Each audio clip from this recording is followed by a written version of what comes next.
Povo e povo, bem-vindos aí a mais uma aula de instalações elétricas prediais. E na aula de hoje eu vou mostrar para vocês um componente novo chamado contator.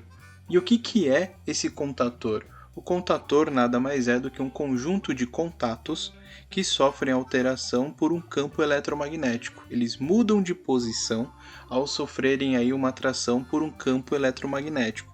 Então aqui nós temos os contatos que estão na nossa chamada posição de repouso, tá? Ou seja, com o contator desligado, sem energia nenhuma, eles estão nessa condição aqui. E a partir do momento que nós alimentarmos, que é a bobina do contator, ao aplicarmos uma tensão elétrica no A1 e no A2, o que vai acontecer? Esse campo eletromagnético gerado por essa bobina vai mudar de posição, vai atrair todos os contatos, de tal forma que os contatos abertos eles vão se fechar e os contatos fechados eles vão abrir, tá? Então nós temos aqui uma parte referente à bobina e notem que a bobina do contator, que é representada aqui por essa simbologia do retângulo do lado esquerdo, ela não tem nenhuma ligação elétrica com os contatos que estão do lado direito. O que isso significa? Que eu posso ter aqui uma tensão de alimentação da bobina de 24 volts, por exemplo, 24 volts contínuo, e eu posso aqui usar os contatos do lado aqui para acionar um motor trifásico, para acionar uma lâmpada, para acionar uma carga que tem uma tensão totalmente diferente da bobina do contator. Mas se for igual, tem problema? Não, pode ser o mesmo valor, não tem problema nenhum. O que é importante frisar é que não existe nenhuma ligação elétrica da bobina com os contatos. Ou seja, a tensão elétrica que nós vamos aplicar na bobina, ela não vai ser transmitida aqui, ela não vai ser repetida para os contatos. Se faz necessário você efetuar a ligação elétrica aqui. Bom, mas vamos detalhar mais isso. Então, primeiro, nós temos aqui a bobina do contator, que ela tem como identificação dos terminais o A1 e o A2, como nós havíamos visto agora há pouco. Tá? E nós conseguimos identificar a bobina do contator com a letra K. Toda vez que a gente encontrar um símbolo desse, então nós estamos enxergando para a bobina de um contator. Então, se eu tiver 6, 7 contatores, então eu vou ter K1, K2, K3, K4. Além disso, nós temos aí o que eu estava comentando até agora, a questão dos contatos. Tá? Nós temos aí basicamente dois grupos. O primeiro deles são os contatos auxiliares. Tá? Então, como o próprio nome diz, ele é um contato que vai nos auxiliar na montagem de um comando elétrico. Notem que os contatos possuem alguns números, e esses números têm uma definição, têm um porquê de existirem. Então, se nós olharmos aqui os primeiros números de cada conjunto, de cada contato, ele segue a sequência crescente, 1, 2, 3 e 4. Ok? Então, como que vai funcionar? O primeiro número, ele simplesmente indica para nós qual é a sequência no contator. Então, o primeiro aqui, o número 1 indica que é o primeiro contato, o número 2 que é o segundo, o número 3 o terceiro e o número 4 é o quarto contato. Bem tranquilo até aí, tá? Mas eu já estou enxergando isso, professor, não tem por que ter o número. Então, você está enxergando aqui porque você tem o desenho do componente. Você tem o desenho dos contatos. Ao pegar o componente, como eu vou mostrar daqui a pouco, você não enxerga isso. Então não tem como você saber quem é quem. Então essa é uma maneira de identificarmos qual é qual contato, ok? Então o primeiro número indica isso. E o segundo número ele indica para nós se o contato é NA ou NF, normalmente aberto ou normalmente fechado. Então como que vai proceder essa numeração? Toda vez que o número terminar com 3 e 4, ele está falando para nós que o contato é aberto. Agora, toda vez que a gente enxergar o número 1 e o número 2, significa que o contato é fechado. Tá? Isso, posição de repouso dele. A partir do momento que alimentarmos a bobina, os contatos mudam de posição. Tá? Então é assim que a gente consegue identificar em um contator quais são os contatos abertos e quais são os contatos fechados. Além de ter esses contatos que são chamados auxiliares, do lado aqui nós temos os contatos de potência. Esses, sim, são contatos destinados à alimentação, ao seccionamento da alimentação de uma carga elétrica, de um motor de refletores, de uma bomba de recalque. Tá? Então, toda vez que a gente pensar em alimentar uma carga elétrica, algo que consuma uma potência um pouco maior, nós vamos ligar nesses contatos aqui. Tá? E a identificação dele é dado por números ou letras, ou até mesmo os dois juntos. Tá? Se a gente aplicar a lógica de números que nós vimos nos contatos auxiliares, aqui já não vai funcionar. Então, primeiro, se a gente observar aqui, a parte superior, a parte de cima, ela é composta por 1L1, 3L2 e 5L3. Tá? Então ele identifica dessa maneira. E a parte de baixo, 2T1, 4T2 e 6T3. Tá? Então alguns componentes vão apresentar apenas os números 1, 3, 5, 2, 4, 6 e outros vão apresentar L1, L2, L3, T1, T2, T3 ou vão apresentar os dois juntos. Até aí não tem nada de errado nisso, tá? Então é importante a gente frisar então o seguinte: contatos auxiliares são destinados ao desenvolvimento da lógica do nosso comando. Contatos de potência são aqueles que de fato nós vamos usar para seccionar a alimentação de uma carga elétrica. E aqui logo abaixo eu já deixei um exemplo simples para nós entendermos um pouco como que vai fazer, como será a ligação. Então aqui nós temos um contator, onde a bobina do nosso contator ele tem aí uma tensão de 220 volts, tá? Então aqui ó, duas fases RS, aí aqui a gente tem um disjuntor bipolar, tá?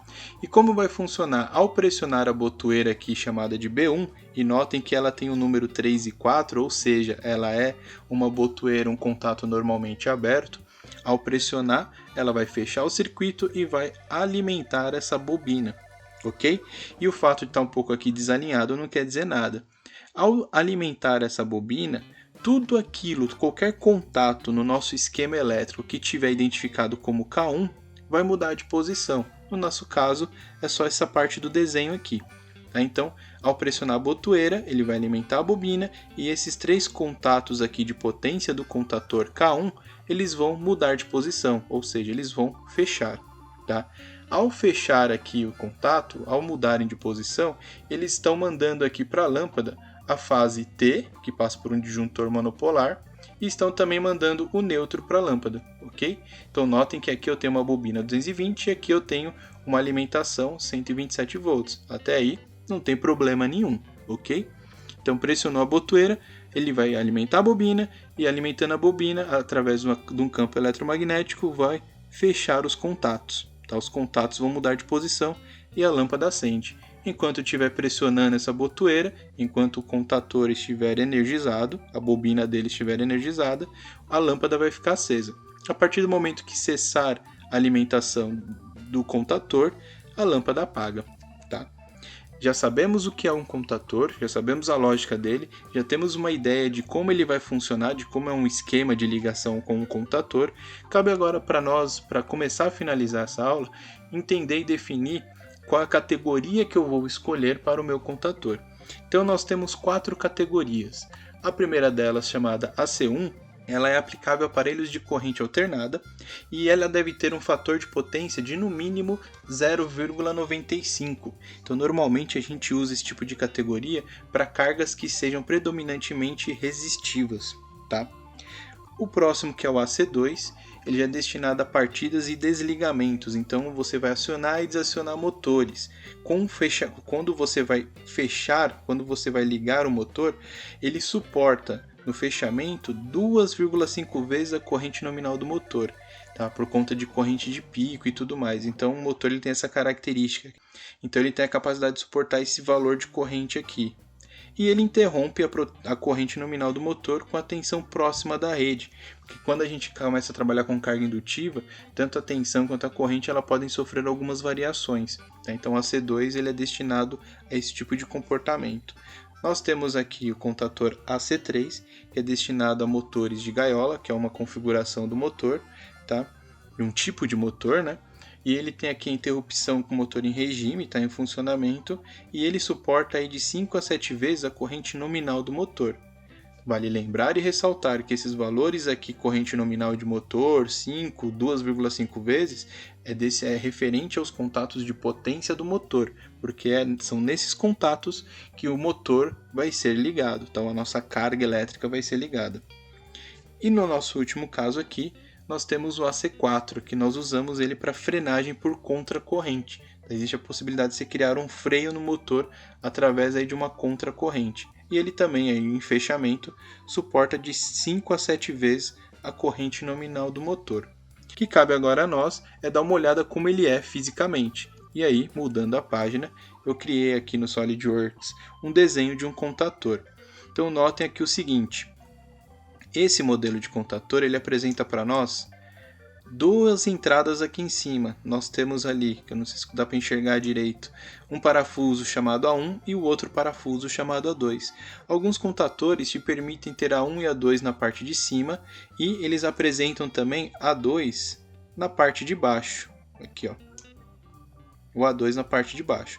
Outro só vai ter A1 em cima e A2 embaixo. Então, se você for ligar, alimentar esse contator, então você pode escolher se é preferível, quando você estiver fazendo a montagem, ligar o A2 na parte inferior dele ou na parte superior dele. Isso fica a critério. Ah, eu preciso ligar os dois A2? De forma alguma. Você tem que ligar um deles. O que for mais fácil, você liga. Tá? Então nós temos aqui o A1, o A1 aqui à esquerda, o A2 à direita. E notem que bem aqui na frente do nosso contator, nós temos aqui a identificação dos contatos de potência. Então eu não tenho desenho nenhum dos contatos. Então não dá para saber o que é o que. A única coisa que me orienta quanto à posição e ao comportamento dos contatos são as identificações aqui na frente. Tá? Então o primeiro conjunto de parafuso, ó, 1L1, 2T1. Então aqui é um contato de potência, 3L2, 4T2 é um segundo contato, aqui é um terceiro contato. E notem que a gente tem um 13, 14 perdido aqui, né? Esse do canto aqui é um contato auxiliar. Então esse modelo de contator no qual eu desenhei, ele tem 3 contatos de potência e um contato auxiliar. Caso você queira ter um contator com uma quantidade maior de contatos auxiliares, você encontra no mercado um contator com isso, com mais contatos auxiliares, ou, como eu já fiz aqui do lado, nós podemos usar esse recurso aqui, que é um bloco de contatos. Ele vai ampliar a quantidade de contatos. Tá? Então, essa parte cinza, esse desenho aqui, essa travinha cinza, essa travinha azul, desculpa, ela não está aqui à toa, porque aí nós conseguimos conectar essa peça aqui na frente do contator, é o mesmo desenho, tá? Só que a gente acrescenta esse bloco e a partir daí, quando nós alimentamos o A1 e o A2, o contato 13 e 14 vai ser acionado, mas também esses daqui na frente também serão acionados. Tá? Então notem que nós temos 53, 54, 61, 62, 71, 72, 83, 84. Então nós temos um contato aberto, contato fechado e um contato aberto aqui. Ok? Então nós temos essa possibilidade de ampliar a quantidade de contatos do contator.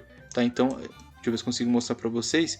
Aqui em cima ele tem uma travinha e uma molinha para você poder encaixar no contator.